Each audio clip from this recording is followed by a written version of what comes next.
Tameside Radio Sports Talk with Betfred. Visit your local Betfred shop today for a variety of great offers and check out our app for great features like Pick Your Punt Builder. Whenever you bet, Betfred. 18 plus, begambleaware.org. Hello and welcome. This is Sports Talk with me, Lewis Connell, and as always, I'm joined by Peter Spencer from Betfred. How are you today, Peter? Yeah, great, no problems. Fantastic. Well, we'll start with the Carabao Cup then. Obviously, Liverpool winning that one late on in extra time. Bit of a missed opportunity there for Chelsea, wasn't it? Because, you know, it was basically Liverpool's kids at the end, and it was obviously a great achievement for them. Yeah, it was masterstroke by Klopp, that bringing on those kids when Chelsea were looking more and more leggy. Some of the Liverpool players also struggling in that, or were going to struggle in extra time. Tremendous performance by Liverpool. Looks like they're setting up a great fanfare for him at the end of his Liverpool career. Thought Gary Neville said it for a lot of people when he said, "Oh, it's fantastic, passionate." How passionate he was showing on the touchline, leaping about, fantastic. And he says, "Can't wait for him to go." So Betfred now have Liverpool 22-1 for the quad.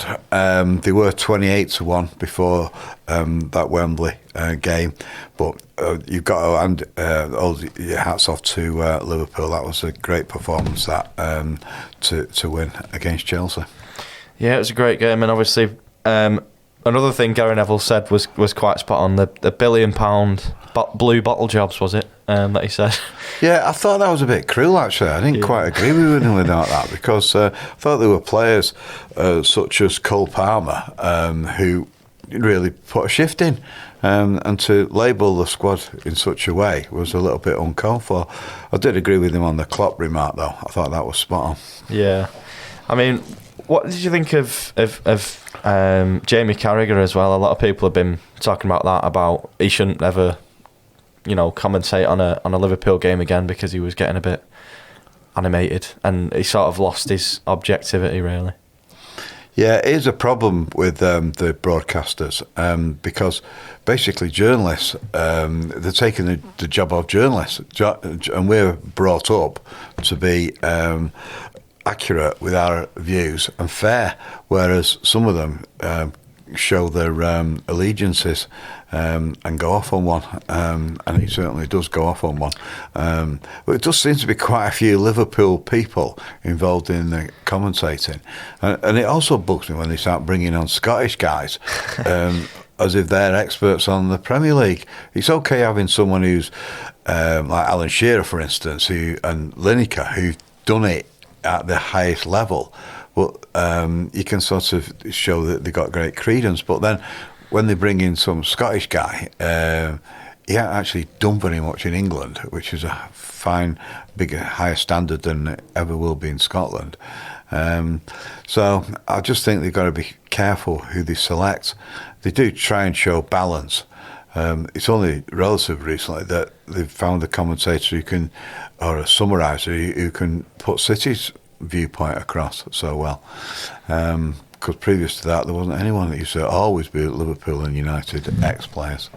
Yeah, it's nice to see some sort of variety as well. But moving on to the Premier League now, speaking of United, they obviously lost to Fulham 2-1 at home. Another puzzling result, really, because United have been on a decent run, to be fair, but that come to an end on Saturday. Yeah, it just shows that if teams get up and at United, they are vulnerable, and vulnerable at the centre of defence as well, and in midfield, and up front, frankly. Yeah. They're struggling everywhere. I noticed in some of the papers, some of the players were getting 3 out of 10, which is quite ruthless in their assessments of the United players. United have still got a chance in the third favourites with Betfred in the FA Cup. We'll come to that in a bit, I know. But for a top 4 finish, United are 6-1, well behind Aston Villa and Tottenham. Aston Villa are 10-11 at Betfred, Spurs 11-10. They're ahead of United in the table, of course, at the moment.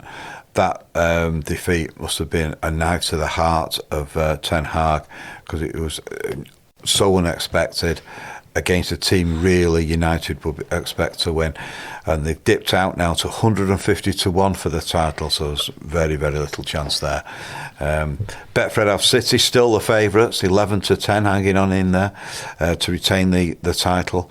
Liverpool 11 to 5, Arsenal 11 to 4, Spurs 80 to 1, Aston Villa 125 to 1. I suppose I better repeat United's odds for the title, 150 to 1. Yeah, it's quite unbelievable that. And I think they might just have blown top four there with that result, obviously. Still a long way to go, but with the derby coming up as well, you wouldn't expect them to get anything there, and then the gap gets even bigger, doesn't it?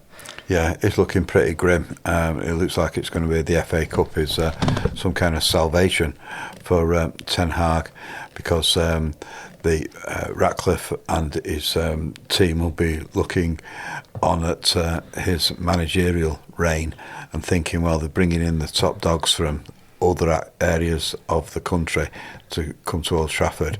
Why not bring in a top dog as the manager of the team? Because that, in many people's eyes, is what matters most. Yeah, I think it's a bit of a sort of audition for him between now and the end of the season. But moving on to Man City, they're obviously the favourites, as you say, for the title. They're now back to being 1 point behind Liverpool after that 1-0 win away to Bournemouth. Yeah, City's just sort of grinding out results at the moment. You feel like they're sort of treading water. They're going to always win. I thought they could have stepped it up at Bournemouth. Then you've got various players who are just a little bit off the pace, not quite as good as they were last year, and I include Haaland in that, and De Bruyne. At least Foden is playing better than he's ever done. This is his best season so far, and it's perfect timing for him with the Euros on the way. Definitely. And just speaking about the other end of the Premier League, Sheffield United, it was another loss for them, and I mean the players were fighting amongst themselves. It's just looking very, very bleak for them week by week, and they'll be no doubt one of the favourites to go down. Yeah, they're favourites to go down. Luton are in there, of course, and Burnley. And then we've got the teams on the fringe of the relegation battle, such as Everton, Nottingham Forest, and even Crystal Palace. And one of those relegation threatened sides, Luton, they've got a tough test in the FA Cup on Tuesday. They're at home to Man City, who we've mentioned, and they'll be favourites for that one. Yeah, City are odds on, as you'd expect. And we've got Haaland 5-2 to score the first goal. But I put my money on Phil Foden. He's in brilliant form. He's 6-1 with Betfred to score the first goal. City are favourites for the FA Cup. They're 15-8 to go and win the FA Cup. Liverpool second favourites 3-1, and then we've got United third favourites at 15-2. Man United have got a very tough test themselves. They're away to Forest, who obviously beat them in the league a few months ago. And without Rasmus Højlund, you wonder if it'll be a bit of a banana skin for them.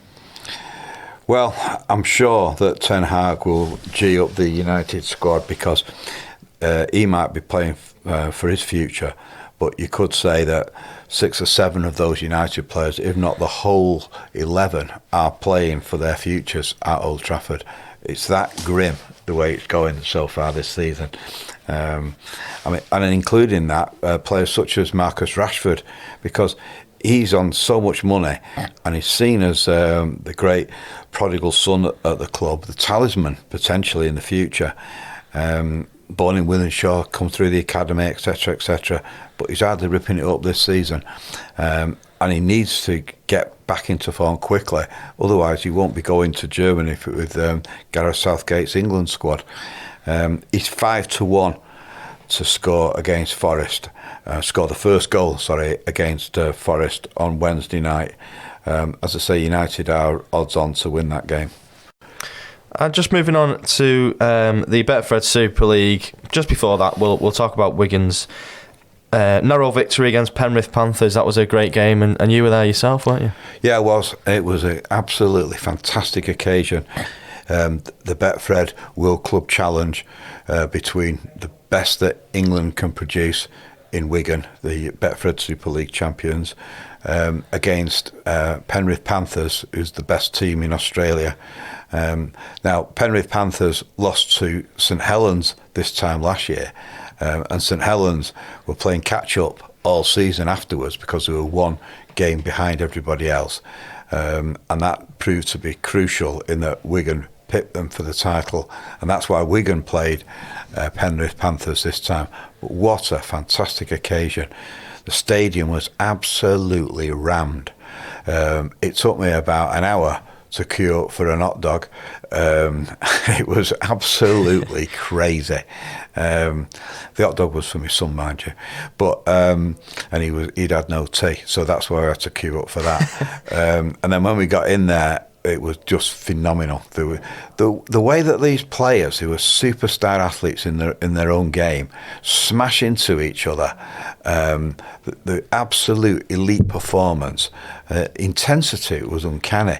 There was lots of controversy. There was punch-ups, and then the referee had to make these really, really tough calls with the advantage of the videos.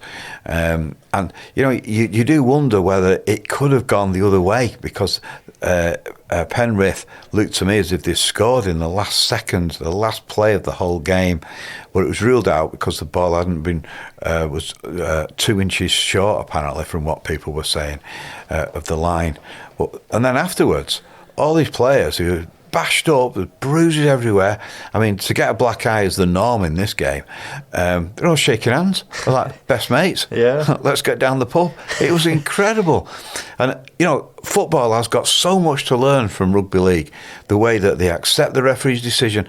If that had been that last-minute so-called try from the Australians, if that had been in a football match, you'd have never heard the last of it. We'll be talking about it for about a month later. We just accept the decision.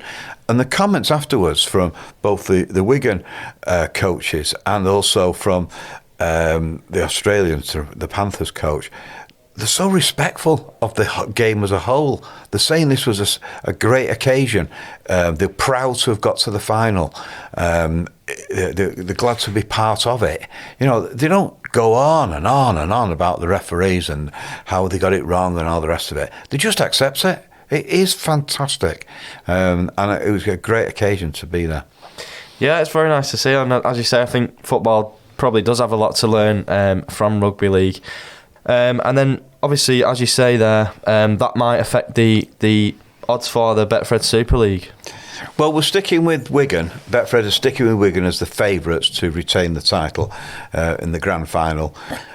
So Wigan are 7-4 favourites, even though they've played one game less now because they've got involved in that phenomenal final.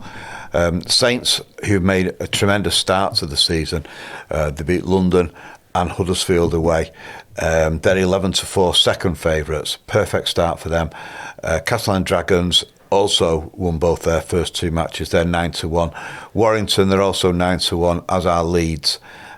Salford, who beat Castleford on Sunday afternoon, they're 80-1 shots now to win the grand final.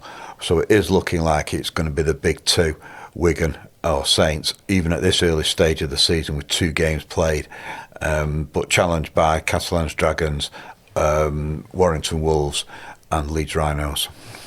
And just to finish, we spoke about a couple of winners, a couple of big winners last week. We've got a little bit more information about those two, haven't we? Yeah, we had a bloke from Essex who won £112,000 from a 75p Irish Lotto bet accumulator.